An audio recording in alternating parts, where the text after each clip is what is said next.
You're listening to a download from the outdoorstation.co.uk. Number 445. Hello and welcome back to the Outdoor Station and the follow-up podcast, if you like, to the previous one, number 444, where I mentioned we were heading off to La Belle France and using the Homecamper system for some of our accommodation this year. We were also taking for the very first time our Springer Spaniel Pip, and it was the first occasion either of us had taken the dog abroad. So in this podcast I share our thoughts on the Homecamper experience and what it's like to take a pet abroad. By way of full disclosure, this was all done at our own expense, and Homecamper did not supplement our trip in any way. I was just basically curious to see how it all worked and how it differed from the traditional commercial campsites, of which there are many in France. If you didn't catch the interview I did with Etienne from Homecamper at the Adventure Travel Show earlier this year, the gist of it is that Homecamper have signed up all kinds of people with land in France, and further afield now, to offer camping spots in their back garden. Now, France is approximately 5 times the size of the UK, and most rural properties have more land than they know what to do with. So this could be a win-win situation. Something unique for the camper, cyclist, paddler or powered traveller, and maybe a small income for the landowner. Some locations are more elaborate than others, maybe a small commercial campsite or a small farm park or vineyard or equestrian centre with the sort of full shower and toilet facilities, right through to just a piece of land or hard standing for, say, a camper van or caravan with no other extras. On the whole, though, as a generalisation, they're all in extremely rural places. Now, although the prices didn't work out as cheap compared to the commercial sites as I thought they would, what they do offer is interaction with your host, who, more often than not, as we found out, love to chat, usually over an aperitif. Now, our journey also involved another first for us, which was Le Château, Folkestone to Calais, in just 20 minutes, while sitting in the comfort of your car, with full broadband and 3G services. Incredible under the water. Blink and you'll miss it. The departure area in the UK was probably akin to a large motorway services, with the usual shopping temptations and facilities. And this also included an excellent dog exercise area. I'd say well over 300 square metres, with water, exercise equipment such as poles and tables and tunnels and things for them to run through, and a rain shelter for wet, soggy humans. Plus, of course, the various bins for the obvious things that you want to get rid of. Now, keep that in mind, because when I mention later the facilities in France, you'll find that they differ enormously, so stay tuned for that later. As soon as you come out of the terminal in Calais, the road just takes you straight onto the motorway and you're away. There's no waiting for give-way signs or roundabouts. You're on the road and you get going straight away. In our case, we had family that were having a gathering down in the Bordeaux area. So our route roughly consists of Calais to Boulogne, and then we're going to further south to Abbeville, down past Rouen to Le Mans and Tours, and then down to where we were staying. That's roughly the route that we'd set in our mind. So as you'll hear in these excerpts coming, the first location that we decided to stop at and camp at was actually a place called Berck Plage, which is twice the distance to Boulogne from Calais, really, about an hour from Calais. And it was in somebody's back garden in a sort of, fairly rural village type location. But I'll let the piece explain exactly how that was. From there, we made our way along the motorways, some toll roads, and we tried to sort of keep off those really, but as we weren't in a particular hurry. But sometimes it was just easier and more inevitable that you end up on a toll road, down to Le Mans, and then just south of Le Mans was the second location for the Homecamper. After that, we then spent a week further down, as I say, south in the Bordeaux area, before making our way back, mainly up the west coast, before heading into Normandy and then back to Calais. So that was the circuit of the route that we were taking. I think, as I probably mentioned in the last podcast, we hadn't been to France for probably more than 10 years now, 10 or 12 years, I guess. And France, to me, or to us, has always been an affordable place if you keep things fairly simple. However, we did notice this year, obviously, with the exchange rate and Brexit and all the various other things that were going on, the exchange rate was basically €1 to the pound. And petrol and a lot of basics were really much more expensive. Petrol, for example, was $1.50 a litre compared to, $1.10, $1.12 here at the moment. The food, when we went to the supermarket, was, at times, horrendous. The wine, which is always the part of France that I expect most people think of fondly, was a similar price. You just got a better quality wine for the same price. In fact, the only thing that we noticed across the board that was significantly cheaper in France, would you believe, was Scotch, was whiskey. It was definitely a saving of £5 or £6 on a good quality Scotch, which took me by surprise, really. But there are a few other things as well which were more expensive. The campsites themselves didn't work out too bad, to be honest. The Homecamper prices, I think, were about the sort of €12-15 price range when I had looked at the commercial sites in high season, because we went during high season, but we came back just after high season. The prices seemed to be more around the €20 to €30 price. However, on the way back, we did stop at a commercial site, and it was, I think, about €12. So, yeah, very affordable. But on the whole, we just had to watch the pennies, and we tend to keep things fairly humble, really, for our particular needs. So it was noticeable. There is an understandable fear when you're in France, and there's a lot of toll roads which you sort of get guided onto, that it might work out a little bit on the pricey side. And I suppose it really depends how you view the investment in your time to get to various places in France. Somebody else in the family did as one day, they drove from Calais down to Bordeaux, which is a fair run. They did start off very, very early, and they actually made good time. I think they crossed at Calais about 7 o'clock in the morning, and they were down in the Bordeaux area by 5 o'clock, which is fair going. They stuck to toll roads all the way, and I think they paid in total about £33 or €33 as their toll fees to get there. But they had a good run. There's plenty of areas to stop and obviously rest, which they did on numerous occasions, and made good time. So it's surprising just how well you can get across the country should you need to, and it doesn't really break the bank. Okay, so let's now get into the actual recordings that I made at the 3 different locations. As I say, the first 2 were on the way down to Bordeaux. The third one was after we left and just started to head our way north, with the intention of going to the coast, South Brittany, before heading up to the Normandy area. But as you'll hear later, things changed and that didn't quite go to plan. So the first 2 are, as I say, just south of Boulogne, the first one. The second one is between Le Mans and Tours. And the third one is heading away from Bordeaux. Well, this is my first homecamper.com experience. And I find myself, the first night of my journey to France this year, sitting in someone's back garden. It's quite a pleasant back garden. As back gardens go, it's probably best part of an acre, all flat mowed lawn, and in a very, very quiet little neighbourhood.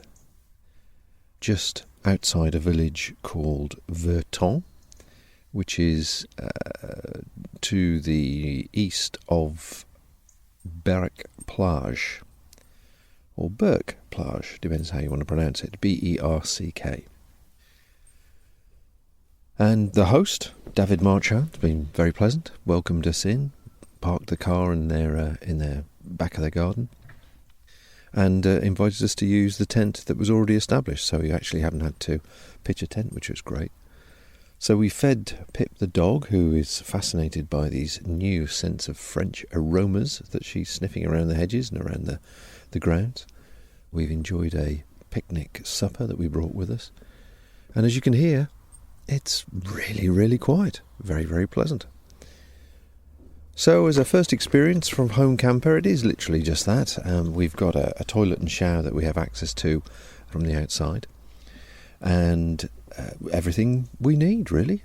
I know we're just passing through on the way to the south of France, but I thought it'd be a fascinating experience to try this and see how we get on. It's got a young family who are playing in the garden as we arrived, and they're slowly going to bed now. And the time is, 9:15 French time. Crossed over with Le Shuttle. First time we've used the shuttle as well. That was a fascinating experience. Isn't it amazing in technology, eh? So the shuttle takes 25 minutes. And here I was, underneath the English Channel. And I had full 3G access. So I was chatting and texting and whatever people as I did that. And where I live in the heart of Worcestershire, I struggle to get 1 bar on a normal phone, let alone 3G. And you can actually get it under the water. Ridiculous, really. But thankfully, the old 3G is working well in this area as well, because a lot of these homes are going to be down very small roads, which are not very clearly defined on the map itself. But the dog is content. She's been fed. She's had a run around the garden, so she's burned off a bit of energy, because obviously she's been stuck in the car for the last few hours. We set out this morning at 10 o'clock-ish. Made it down to the ferry point at the tunnel for about 3 o'clock-ish. Crossed at 4-ish, and we're in France, La Belle France. Rose is very patiently sitting here, doing what she does normally. She's got a Kindle out, which hasn't been her saviour for the books that she loves to read, so no longer do we have to carry a huge great pile of books. And she's obviously content. I was going to say, what's not to be content? Holidays are all about reading. It's just bliss to be able to just read. So what do you think then? First experience of this Homecamper at this person's back garden? Yeah, it's certainly novel. I mean, it's nice and quiet, and we had a chat to him. He hasn't been doing it that long, but he's really obviously quite enjoying having different characters and practising his English, and he's got a young family and little dog, and very welcoming. He said he could sort us out a barbecue for tomorrow if we were stopping, and Yeah, indeed. And in fact, we stopped for directions because we hadn't found the right turning. And there's a place a couple of 100 yards away that sells fresh mussels. And there was a pizza van in the village as well. Oh, yeah, and a tobacco. So we could have really gone for it tonight in a big way. So that's a little mini review of where we are. Very nice, as in very quiet, very peaceful, considering we're not very far from the main motorway, I guess. The dusk is definitely setting. There's a certain dampness in the air. But value for money? Well, I think I'm just looking at the figures here. It cost me €16, just over €16, which, as we were just passing through, I think is fantastic value for money. Anyway, tomorrow we're jumping back on the motorway and heading further south, and our second Homecamper destination is somewhere between Le Mans and Tours in the Loire Valley. So I'm looking forward to sampling some of that famous Loire wines that we hear so much about.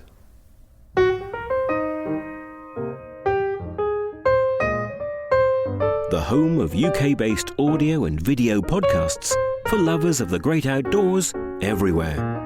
It's all about getting out and having much more fun.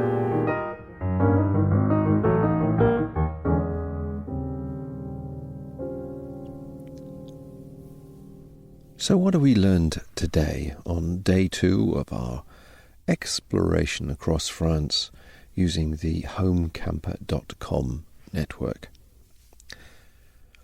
Well, I think we discovered that if you drive along the toll roads it can add up, especially if you take a wrong turn and end up going in completely the wrong direction before you had to get off the toll road to turn around to come back again and get back where you wanted to be. But I'm not pointing any fingers at the navigator.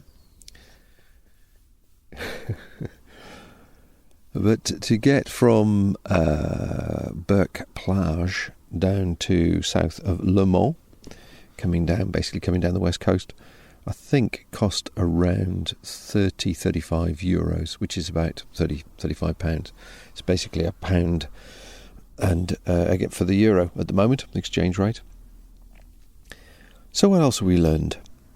Well, our hosts at our second location, which is halfway between Le Mans and Tours, close to the Loire Valley really, in fact very close to Chateau de Loire, have been charming and very hospitable, and we're currently camped in their 2-hectare garden, which is landscaped and looking beautiful, and we were given the full tour by Dominique of all his crops and vegetables and fruit, of which he has got copious amounts, and he also showed us his new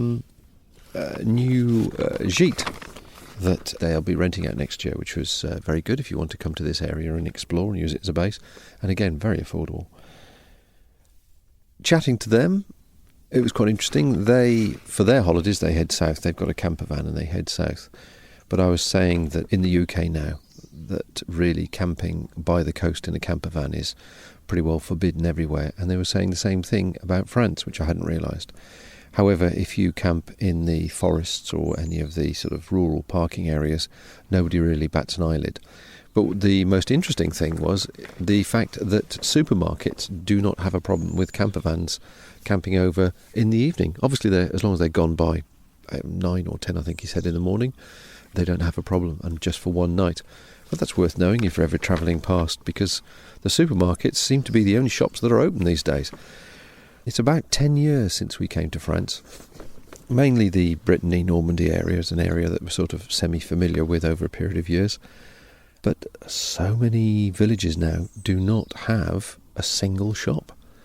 They might have at a back if you're lucky, but the drink driving laws now in France are so minimal, it's virtually zero tolerance, that it must have affected a lot of the rural community socialising areas, restaurants and bars and that sort of thing. The number of properties that we have seen today for sale just along this route have been numerous. Now we're told that Chateau de Loire has been bought up predominantly by lots of very wealthy British people that own classic cars, by all accounts. But down in Tours, it's all second homes for Americans, for whatever reason. But there does seem to be a dividing line between the English and the distance they travel and the Americans. Perhaps we'll find out more when we go through it tomorrow. Once again, we have a tent provided, which is one of these sort of family camping, full-berth, twin pod things, which is adequate and comfortable, and it saves me sticking our Octopeak up. The dog is exceedingly happy, sitting here by our feet, staring at the various wildlife that's wandering around the garden and getting very tempted to chase something. Once again, we can't seem to get away from the sound of donkeys. There was a donkey in the next field of last night's garden, and there's obviously donkeys next door here, which you might hear as I do this recording. But otherwise, it's just before 9 o'clock, and it's a very pleasant, balmy evening, sitting here in shorts and t-shirt. So I will disturb Rosie's reading, because she's avidly reading her Kindle, and she's miles away in some sort of book or other. Probably, is it fairy tales this time? Vampires? Teenage fiction? I'm reading a classic. Okay, a classic. That's a new description for it. So do you reckon this home camper idea could take off in the UK? I don't see why not, although most people don't have gardens this size. Oh dear, have we got our posh voice on because we're sitting in somebody's very large garden? Well, can you imagine? I mean, most gardens are not anywhere near, and people who have this size garden probably wouldn't want people camping in it. No, I was thinking, referring back to our two recent walks, the Cotswolds Way and obviously the two moors, I would have I'd be more than happy to camp in somebody's garden if I just had access to a loo and some water. Yeah, I suppose it's difficult, isn't it? I mean, I was a bit concerned last night that we had a key to the toilet and shower, but also the children were sleeping in that area. Yeah, that was very trusting of the person concerned, admittedly. And yes, that would make me feel uncomfortable in the same situation. But this situation is we have a nice, kitchen, toilet, shower, completely separate to the house. Admittedly, it's some distance away from where we are, but that's aside. I mean, it's a charming place to stay over, isn't it? Yeah, I think what's really nice is not having lots of other people. You know, on a campsite, sometimes campsites actually can be really noisy. And because we're the only people here, it is really lovely and quiet. Yeah, definitely. One of the things that you were saying, I was listening, was about the Americans. Apparently the Americans come down to tours to see all the chateaux and do the history, and the British come further up to Le Mans for the cars. That's what he was saying. Yeah. Well, there was lots of, basically he was saying there was just lots of expensive Bugattis and Lamborghinis and cars from the 1940s and 50s, so it's obviously a slightly different financial bracket to our little Fiesta as we're passing through the area. Right, absolutely. So that brings, experience number 2 to an end. We do have one more booked, and once we've finished our few days with the family in the south of France, we may visit a few more, so I shall add a bit to this as we go along. Just a point of clarification, Homecamper are not sort of sponsoring these podcasts or have compensated us in any way. This is purely our experience using the service. And I think it's got legs. I could see how it will appeal to a lot of people. And Dominic was saying that we are the 4th people, I think he said, that's visited since they started back in June. Basically young families, similar to us, passing through. Young families? We're not young families. Oh, you're right. I was thinking of our younger days. I mean, if you knew there was definitely going to be a tent here too, I mean, that would save a lot, wouldn't it? I mean, it saved us time. And it's definitely cheaper than the commercial sites as well. I mean, okay, you haven't got swimming pools and all the rest of it, but I mean, there's badminton here, and she was saying that they got toys for the children and things. And fruit to pick, and it's I mean, you are in a very nice large garden, and to all extensive purposes, there's nobody else here, is there? No, and hospitality. I mean, they asked us down for an aperitif, and we sat chatting, and they brought out some canapes. Canapes and a very nice bottle of. Well, you looked at the label. What was it? Bubbles. It was Loire, Chateau Loire. Yeah, it's a local vineyard, which was really nice. Yeah. So we're set for the evening, really. As you say, if we knew there was a tent here, I wonder if you could actually do the whole thing all the way through. I suppose all you need to do is go on the website. The website, I have to admit, does need some improvement. I can't say it's basic, that's unfair, but there's not many pictures of the locations that give an accurate description of what it's like. And the sort of conversation, it's hard to have a conversation with a potential host to ask them a question if you have a particular query about something. However, having said that, if you accept it's done in the best of intention and the spirit of the thing, if you ever try it, I'm sure you'll appreciate it. Anyway, I'm going to continue reading my book and chat to you later.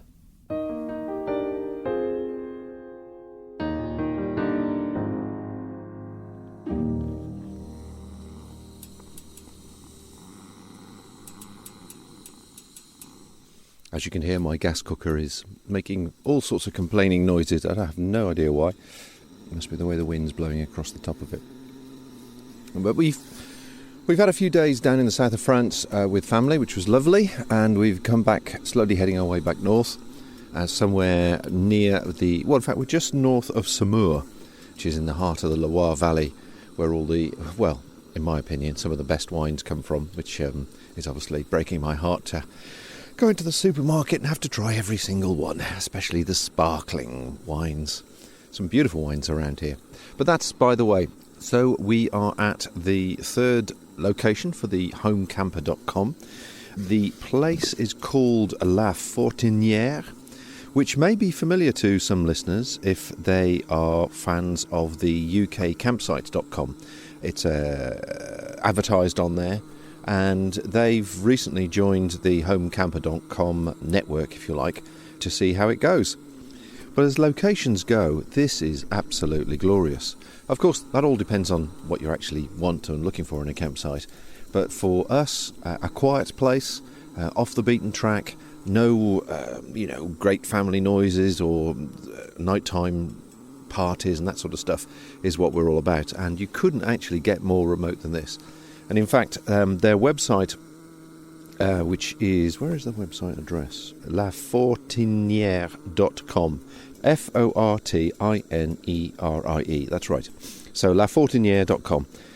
And they describe it as possibly the most tranquil, quiet campsite in the Loire Valley. And I don't think we would disagree, would we, Rose? No, you can't hear a thing. Actually, even not many birds. It's so quiet. Indeed, they've got, I think, a couple of acres, basically, as I say, tucked off the main drag. So quiet, in fact, when this gas cooker's not going, you cannot hear a thing. Occasional bit of bird song, and the air, it's just actually, it tastes really clear, doesn't it? Pure air. You just sat there smelling it all in yesterday. I have. Just glass going. of wine in hand, of course. As if. So they are licensed for, was it 6 placements? Yeah, 6. 6 placements, maximum of 20 people. So if you book through their normal website or ukcampsite.com or use the Homecamper. But it's all a nice level area, semi-copse, few trees, just great location. There's one toilet, flushing toilet, and one hot shower and one hot water basin. And then there's a sink outside, which apparently is converted from the donkey shed. And then there's a hand wash, a basin for washing up, basically, which is cold water, and a drinking tap. All very clean, spotlessly clean. And the hot water is hot. It's good to know that if you do want a hot shower, obviously, or a shave and whatever, it's good to have a hot water which is decent, you can rely on. And in fact, some of the comments that are actually mentioned against the website actually say good quality shower. And it was, €12, I think, for both of us in the tent? Yeah, they do a one-off price, €12 for 2 people and a accommodation, and then I think it's additional €5 for each person on top. But they're an English couple, John and Mary North. They've been here, how many years did they say? 20, I think. 20 years, and this has been going, I think, about 7 or 8 years. Rose is just diligently stirring our big ratatouille we're cooking tonight on the gas burner, so I'm holding the handle of the pan because the last thing we want is for tea to go all over the floor. And we've actually erected the tent for the first time. Good grief, the Octopeak F8 is sitting nicely in front of us. In fact, we've erected it twice here. We got here and started to pitch because they were out and they'd left a note on the door saying, Bob, pitch where you like, you're on your own, sort of thing. So we pitched the tent in a nice spot, and then he came and told us that actually we were at 6 feet away from some fallen fruit which was being infested by hornets. So naturally we thought it'd be better to move it somewhere else. So we moved it to the opposite corner, which is by a little barbecue-y type wooden table thing, and everything is right with the world. Oh, no, nobody else here either. It's we've got the campsite to ourselves. Well, it's the end of the sort of holiday season in France. On Monday, what day is Monday? Is that tomorrow or the day? Tomorrow is Monday. All the schools go back in France. 4th tomorrow, isn't it? So 4th of September, and obviously the English schools are very similar as well. So it's the last of the end of the holiday season, which works well for us. But certainly we're on our own. Pip the dog has been quite happily wandering around the area and then coming back to us, and she's sitting in front of us now. Yeah, I've just been out with her. It's sort of around the area. I think I saw one car in about 40-50 minutes. And just really pretty area, very wooded, very densely wooded. Saw a deer while I was out. All sorts of trees, wild honeysuckle, fabulous wildflowers. I picked a whole bunch for the table. Yeah, it's just a really pretty area. So as you can tell from our enthusiasm, a location recommended, probably different to the first 2 that we visited, in the sense they were definitely somebody's back garden. This is more a case of, this is a very small sort of licensed campsite, which are you also using the Homecamper network. And I think the next one we've got, which is up in South Brittany, that's a couple of nights there as well, much closer to the coast, and that one is probably very similar to this. And then the final one, after we visit some friends in Normandy, is somewhere near Boulogne. And again, I think that's just literally a farmer's field. So we'll see how we pan out, and we will certainly reflect upon it. But so far, it's been a nice, affordable way of having a camping break in France, isn't it? It's certainly less expensive than the commercial sites. But I mean, even this one's got hookups if you came with a camper van. That's true, yeah, they've got a couple of electric hookups. And the location is 5 minutes from the nearest supermarket, which is good for most things. Right, well, we'll catch up with you next time, which, will, as I say, will be South Brittany, and I'll fill you in where that is and see what the site is like. To subscribe to our show, please follow the instructions on our website or search for us in the iTunes directory. We made our way to the site in South Brittany, just to the west of Redon, in a small, remote location near Questelbert, which is not far from the coast. The location was a very rural small holding on a slight rise, and when we arrived there was another French family setting up camp there, also using the home camp experience. Also present were numerous chickens, ducks, rabbits, cats and dogs freely roaming. And these facilities included a solar shower and compost toilet, which were clean and tidy. Now, our spaniel Pip came from shooting stock, and she unfortunately has a hunt-kill streak in her a mile wide, so she was beside herself pulling at the lead with all these hunting opportunities presented before her: chickens, ducks, rabbits and cats. So we both knew straight away that any idea we had of a peaceful, stress-free camp had gone out of the window. Obviously, she was on a lead, but if she had slipped off at any stage, we just would have been beside ourselves, concerned that she was obviously creating some damage. Now, it's a problem we've had with her since we brought her home from the pack. She's a lovely and calm-natured dog, as spaniels go, but her focus on the hunt-kill is unbreakable, try as we might. So we gave our apologies and continued north to a commercial site by the lake at Pleume, which, due to the high season ending that weekend, worked out as cheap as the Homecamper service. And naturally, as it was the end of high season, the campsite was fairly quiet, so it was much less stressful. The whole incident brought home the same issue for the next booking on the Homecamper network, which was to be at a small farm park, so we decided to cancel that as well. After all, it was supposed to be a stress-free holiday, and it had become anything but for me.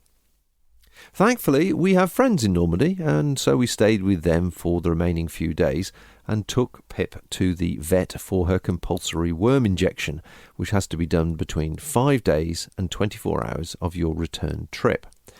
And then we headed off to the Le Shuttle for a ridiculously early crossing.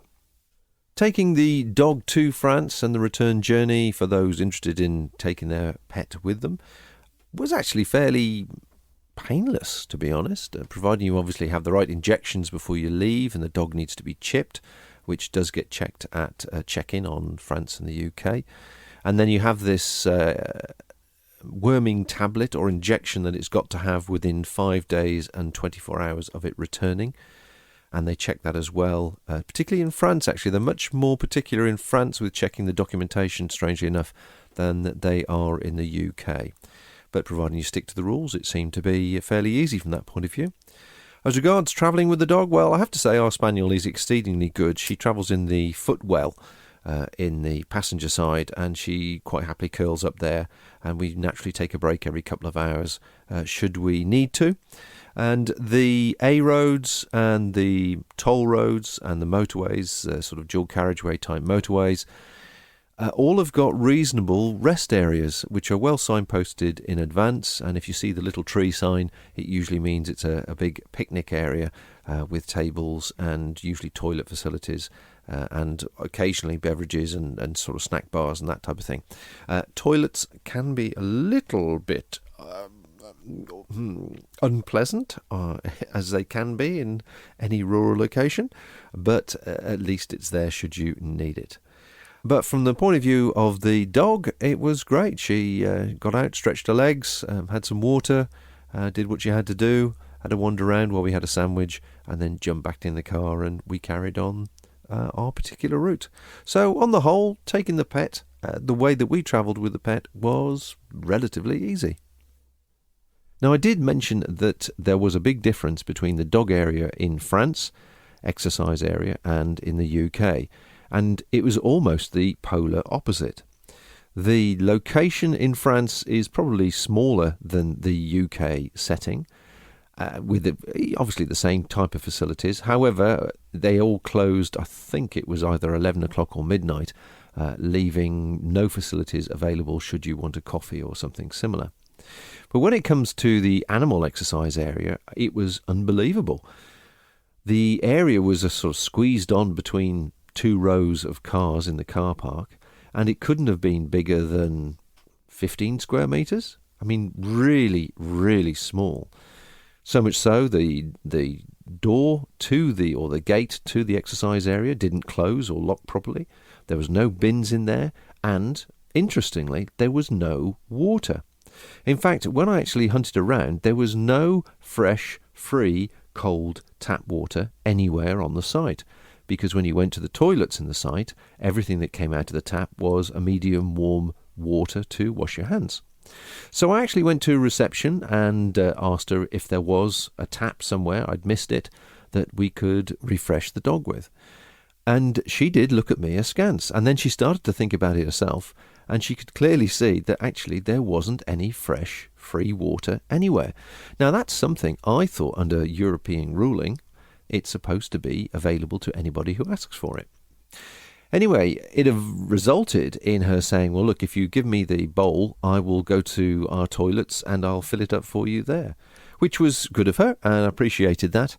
But it is something to be aware of. And also, to be honest, for me, as France is supposed to be a nation of animal lovers, I'm really, really surprised that potentially in really warm weather, you would have your dog with no area of exercise, no shelter, no water, and no facilities.